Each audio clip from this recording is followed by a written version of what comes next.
25/1/2026 காலை முரளி. ஓம் சாந்தி.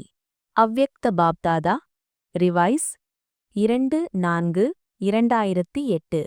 இந்த வருடம் 4 பாடத்திலும் அனுபவத்தின் அதிகாரியாகுங்கள், லட்சியம் மற்றும் லட்சணத்தில் சம்மானவராக ஆகுங்கள். இன்று பாப்தாதா 4 பக்கத்திலும் உள்ள தன்னுடைய திருப்தி மணிகளை பார்த்து கொண்டிருக்கிறார். ஒவ்வொருவரின் முகத்திலும் திருப்தியின் ஜொலிப்பு தென்படுகிறது. திருப்தி மணிகள் தனக்கும் அன்பானவர்களாக இருப்பார்கள், தந்தைக்கும் அன்பானவர்களாக இருப்பார்கள், குடும்பத்திற்கு அன்பானவர்களாக இருப்பார்கள். ஏனெனில் திருப்தி என்பது மகான் சக்தியாகும். அனைத்து பிராப்திகளும் நிறைந்து இருக்கும்பொழுதுதான் திருப்தி தாரணையாகும். ஒருவேளை பிராப்திகள் குறைவாக இருந்தால் திருப்தியும் கூட குறைவாக இருக்கிறது. திருப்தி மற்றும் சக்திகளையும் கூட தூண்டிவிடப்படுகிறது. திருப்தியான சூழ்நிலை மற்றவர்களுக்கும் கூட சக்திக்கு தகுந்தவாறு திருப்தியின் வைப்ரேஷனை கொடுக்கிறது. யார் திருப்தியாக இருக்கிறார்களோ அவர்களின் அடையாளம் மகிழ்ச்சியாக தென்படுகிறார்கள். எப்பொழுதுமே முகம் இயல்பாகவே புன்முறுவலுடன் இருக்கும். திருப்தியான ஆத்மாவிற்கு முன்னால் எந்த ஒரு பிரச்சனையும் சுயத்தின் மனநிலையை அசைக்க முடியாது. எவ்வளவு பெரிய பிரச்சனையாக இருந்தாலும் திருப்தியான ஆத்மாவிற்கு அது ஒரு கார்ட்டூன் ஷோவின் பொம்மலாட்டமாக விளையாட்டாக தென்படும். ஆகையால் அப்படிப்பட்ட சூழ்நிலையில் குழப்பத்தில் வருவதில்லை. மேலும் பிரச்சனைகள் அவர்கள் மீது போர் புரியாது. அது தோல்வியடைந்து விடுகிறது. ஆகையால் அதீந்திரிய சுகத்தின் மனதிற்கு இதமான வாழ்க்கையை அனுபவம் ஏற்படுகிறது. எனவே ஒவ்வொருவரும் தன்னை சோதனை செய்யுங்கள். சோதனை செய்ய வருகிறதல்லவா? வருகிறதா? யாருக்கு தன்னை சோதனை செய்ய வருகிறது? மற்றவர்களை அல்ல, தன்னை சோதனை செய்ய தெரிகிறதா? அவர்கள் கையை உயர்த்துங்கள். சோதனை செய்ய வருகிறதா? நல்லது, வாழ்த்துக்கள். பாப்தாதாவின் வரதானமும் ஒவ்வொரு குழந்தைகளுக்கும் தினம்தோறும் அமிர்த வேளையில் விதவிதமான ரூபத்தில் குஷியாக இருங்கள், ஆசீர்வாதங்களை பெறுங்கள். இதைதான் கிடைக்கிறது. தினம்தோறும் கொடுக்கும் வரதானம் அனைவருக்கும் கிடைக்கிறது. பாப்தாதா அனைவருக்கும் ஒன்று போலவே ஒன்றாகவே வரதானம் கொடுக்கிறார். ஆனால் எதில் வித்தியாசம் ஏற்படுகிறது? நம்பர்வார் ஏன் ஏற்படுகிறது? வள்ளலும் ஒருவரே, பரிசு பொருளும் ஒன்றுதான். சிலருக்கு அதிகமாகவும் சிலருக்கு குறைவாகவும் கொடுப்பது கிடையாது. பரந்த மனதோடுதான் கொடுக்கிறார். ஆனால் என்ன வித்தியாசம் ஏற்படுகிறது? இதனுடைய அனைவருக்கும் இருக்கிறது. ஏனெனில் இதுவரை பாப்தாதாவிடம் இந்த ஒரு சப்தம் வருகிறது. என்னவென்று தெரியுமல்லவா? அவ்வப்பொழுது சிறிதளவு. இந்த ஒரு சப்தம் இதுவரையும் கூட வருகிறது. பிராமண ஆத்மாக்களின் வாழ்க்கை என்ற அகராதியில் இந்த 2 வார்த்தைகள் நீக்க வேண்டும் என்று பாப்தாதா சொல்கிறார். அழிவற்ற பாபா இருக்கிறார், அழிவற்ற பொக்கிஷம் இருக்கிறது. நீங்கள் அனைவரும் கூட அழிவற்ற சிரேஷ்ட ஆத்மாக்களாக இருக்கிறீர்கள். அந்த வார்த்தை என்னவாக இருக்கும்? அவ்வப்பொழுது அல்லது சதா? ஒவ்வொரு பொக்கிஷத்தையும் சோதனை செய்யுங்கள். சர்வசக்திகள் சதா இருக்கிறதா? அனைத்து குணங்களும் சதா இருக்கிறதா? உங்களுடைய பக்தர்கள் உங்கள் குணங்களை பாடும் பொழுது என்னவென்று சொல்லி பாடுகிறார்கள்? அவ்வப்பொழுது குணத்தின் வள்ளல் என்று பாடுகிறார்களா? பாப்தாதா ஒவ்வொரு வரதானத்திலும் சதா என்ற வார்த்தையைதான் பாடுகிறார். சதா சர்வசக்திவான். சில நேரம் சர்வசக்திவான் என்று கூறுகிறாரா? ஒவ்வொரு நேரமும் 2 வார்த்தைகள் நீங்களும் சொல்கிறீர்கள், பாபாவும் சொல்கிறார். சமமானவராக ஆகுங்கள். சிறிதளவு சமமானவராக ஆகுங்கள் என்று சொல்வது கிடையாது. சம்பன்னம் மற்றும் சம்பூரணம். குழந்தைகள் அவ்வப்பொழுது என்ன செய்கிறீர்கள்? பாப்தாதாவும் கூட விளையாட்டை பார்க்கிறார் அல்லவா? குழந்தைகளின் விளையாட்டை பார்த்து கொண்டே இருக்கிறார். குழந்தைகள் என்னவெல்லாம் செய்கிறார்கள்? சிலர்தான், அனைவரும் அல்ல. என்ன வரதானம் கிடைக்கிறதோ அதைப் பற்றி சிந்தனை செய்கிறார்கள். வர்ணனை செய்து நோட் புத்தகத்திலும் எழுதிக் கொள்கிறார்கள். நினைவும் செய்கிறார்கள். ஆனால் வரதானம் என்ற விதைக்கு பலனை அறுவடை செய்வதில்லை. விதையிலிருந்து பழம், பலன் வருவதில்லை. வர்ணனை மட்டும் செய்து மிக நன்றாக வரதானம் இருக்கிறது என்று குஷியை அடைந்து விடுகிறார்கள். வரதானம் என்பது விதையாகும். ஆனால் எந்த அளவு பலனளிக்க கூடியதாக இருக்கிறதோ அந்த அளவு வளர்ச்சி அடைந்து கொண்டே இருக்கும். பலனளிப்பதற்கான ரகசியம் என்ன? நேரத்துக்கு தகுந்தபடி காரியத்தில் பயன்படுத்துவது. நோட் புத்தகத்தில் எழுதுவது மிக நன்றாக இருக்கிறது, மிக நன்றாக இருக்கிறது என்று மட்டும் வர்ணனை செய்கிறார்கள். ஆனால் நடைமுறையில் பயன்படுத்த மறந்துவிடுகிறார்கள். பாபா மிக நன்றாக வரதானம் கொடுத்திருக்கிறார். ஆனால் எதற்காக கொடுத்திருக்கிறார்? அதை பலனுள்ளதாக மாற்றுவதற்காக கொடுத்திருக்கிறார். விதையின் மூலம்தான் பலன் அதிகரிக்கிறது. வரதானத்தை சிந்தனை செய்கிறீர்கள், ஆனால் வரதான ஸ்வரூபமாவதில் நம்பர்வாராகிவிடுகிறார்கள். மேலும் பாப்தாதா ஒவ்வொருவரின் பாக்கியத்தை பார்த்து புன்முறுவல் செய்து கொண்டிருக்கிறார். பாப்தாதாவின் மனதின் ஆசையை சொல்லியிருக்கிறார். அனைவரும் கையையும் தூக்கியிருந்திருந்தீர்கள். நாம் காரணத்தை நிவாரணம் செய்து சமாதான ஸ்வரூபமாவோம் என்பது நினைவிலிருக்கிறதா? வீட்டுப் பாடம், ஹோம்வொர்க் நினைவில் இருக்கிறதா? சில குழந்தைகள் ஆன்மீக உரையாடலில் கடிதங்கள் மூலம், இமெயில் மூலம் ரிசல்ட்டை எழுதியும் அனுப்புகிறார்கள். நல்லது, கவனம் இருக்கிறது. ஆனால் பாபாவின் வார்த்தை என்னவாக இருக்கிறது? சதா அப்படி இருக்கிறதா? உங்கள் அனைவரில் யாரெல்லாம் வந்தீர்களோ கேட்டும் இருக்கலாம், படித்தும் இருக்கலாம். ஆனால் இந்த 1 மாத ஹோம்வொர்க்கில் 1 மாதம்தான் ஆனது, அதிகமாகவில்லை. 1 மாதத்திற்கு குறிக்கோள் வைக்கப்படுகிறது. ஒருவர் மற்றவரிடத்தில் வர்ணனையும் கூட செய்கிறீர்கள். யார் இந்த 1 மாத வீட்டுப்பாடத்தில் நல்ல மதிப்பெண்களை பெறக்கூடியவர்களாக இருக்கிறீர்களோ அவர்கள் கையை உயர்த்துங்கள். யார் வெற்றி பெறுவீர்கள்? வெற்றி பெறுவீர்களா? Pass with honour. Pass with ஹானரானவர்கள் எழுந்து நிற்குங்கள். பாஸ் வித் ஹானர் தரிசனம் செய்ய வேண்டுமல்லவா? தாய்மார்கள் இல்லையா? சகோதரிகளில் டீச்சர்ஸ் கைதூக்க இல்லையா? யாரும் இல்லையா? மதுபனை சேர்ந்தவர்கள்? இது மிகவும் குறைவான ரிசல்ட்டாக இருக்கிறது. மிகவும் குறைவானவர்கள்தான் கையை உயர்த்தினார்கள். நல்லது, சென்டரிலும் இருப்பார்கள். வாழ்த்துக்கள். கையை தட்டுங்கள். பாப்தாதாவிடம் யாருக்கு எவ்வளவு அன்பு இருக்கிறது என்று பாப்தாதா கேட்கிறார். பாப்தாதா புன்முறுவல் செய்கிறார். என்ன பதில் கொடுக்கிறார்? பாபா, இந்த அளவு என்று சொல்ல முடியாது. நல்ல பதிலை கொடுக்கிறார். பாப்தாதாவும் குஷியடைகிறார். அன்பினுடைய நிரூபணம் இருக்கிறது. யாரிடம் அன்பு இருக்கிறதோ இன்றைய உலகில் தேக உணர்வின் அன்பில் பலியாகி விடுகிறார்கள். பரமாத்மா அன்பிற்கு பின்னால் பாபா சொல்கிறார் என்றால் குழந்தைகளுக்கு செய்ய கடினமா? என்ன நல்ல நல்ல பாடல்தான் பாடுகிறார்கள். பாபா, நாங்கள் உங்களிடம் தீபத்தில் பலியாகம் விட்டில் பூச்சிகளாக இருக்கிறோம். எனவே காரணம் என்ற வார்த்தையை ஸ்வாஹா அர்ப்பணம் செய்ய முடியாவில்லையா? எனவே இப்பொழுது இந்த வருடத்தின் கடைசி சுற்று ரவுண்ட் வந்துவிட்டது. அடுத்த வருடம் என்ன நடக்கும் என்பதை நீங்களும் பாபா பார்த்து கொண்டிருக்கிறீர்கள், பார்ப்பீர்கள். இந்த சமயத்தை பார்த்து குழந்தைகளாகிய நீங்கள் இந்த ஒரு வார்த்தையை சொல்கிறீர்கள் அல்லவா? நேரத்தின் கூக்கரல், பக்தர்களின் குரல், நேரத்தின் குரல், துக்கமான ஆத்மாக்களின் கூக்கரல். நீங்கள் நிறைவேற்ற முடியும். உங்களுடைய டைட்டில் என்ன? உங்களுடைய கடமை என்ன? எந்த கடமை செய்வதற்காக பிராமணராகியுள்ளீர்கள்? உலகத்தை மாற்றம் செய்யக்கூடிய உங்களுடைய கடமைக்கு துணையாக இருப்பவர் யார்? பாப்தாதாவுடன் இந்த காரியத்தில் நிமித்தமாக இருக்கிறீர்கள். எனவே என்ன செய்ய வேண்டும்? இப்பொழுதும் கூட கையை தூக்குவீர்கள். செய்தீர்கள் என்றால் அனைவரும் கையை தூக்கிவிடுகிறீர்கள். லட்சியம் வைக்கிறீர்கள். பாப்தாதா பார்க்கிறார்.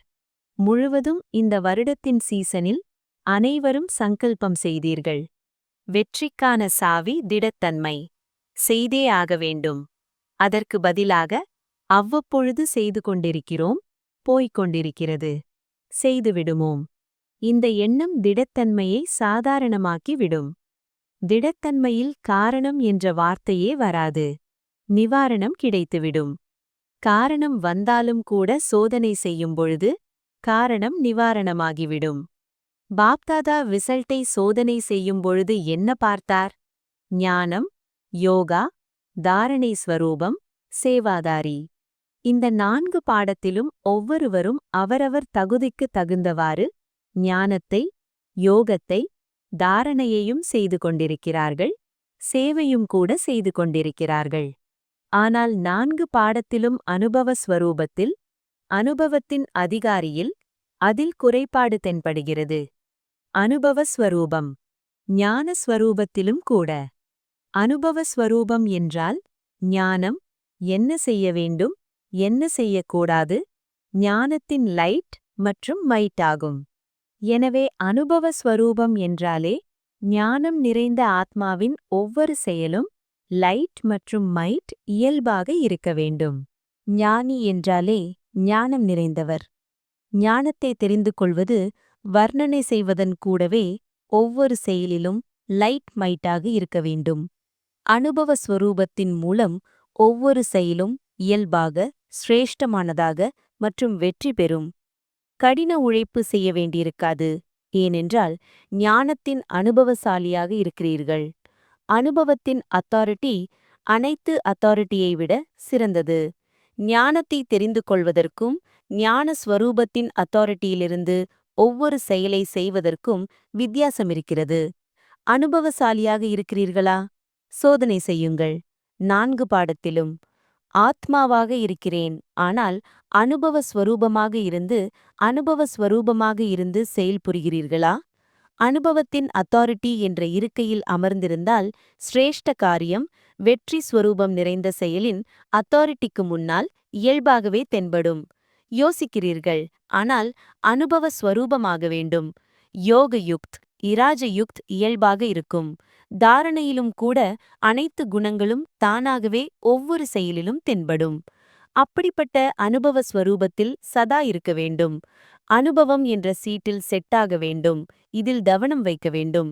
இது அவசியமாக இருக்கிறது. அனுபவத்தின் அத்தாரிட்டி என்ற இருக்கை மிகவும் மகான் தன்மை நிறைந்தது. அனுபவசாலியை மாயா அழிக்க முடியாது. மாயாவின் அதிகாரத்தை விட அனுபவசாலியின் அதிகாரம் கோடி மடங்கு உயர்ந்தது. யோசிப்பது தனி, சிந்தனை செய்வது தனி. அனுபவம் நிறைந்தவராக இருந்து நடந்து கொள்வது இப்பொழுது இதனுடைய அவசியமிருக்கிறது. இந்த வருடத்தில் என்ன செய்வீர்கள்? பாப் தாதா பார்க்கிறார். ஒரு பாடத்தில் அதிகப்படியாக தேர்ச்சி பெற்றுள்ளார். அந்த பாடம் என்ன?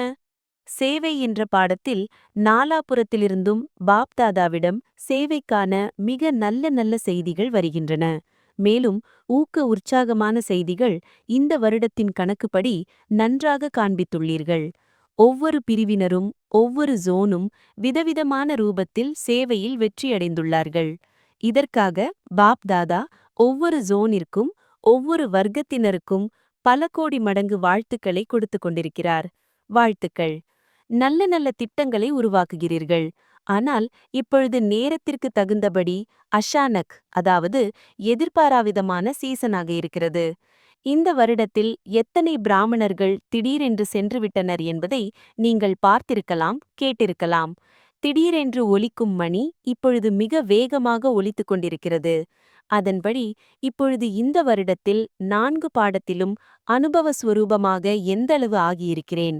ஏனென்றால் 4 பாடத்திலும் நல்ல மதிப்பெண் பெற வேண்டும்.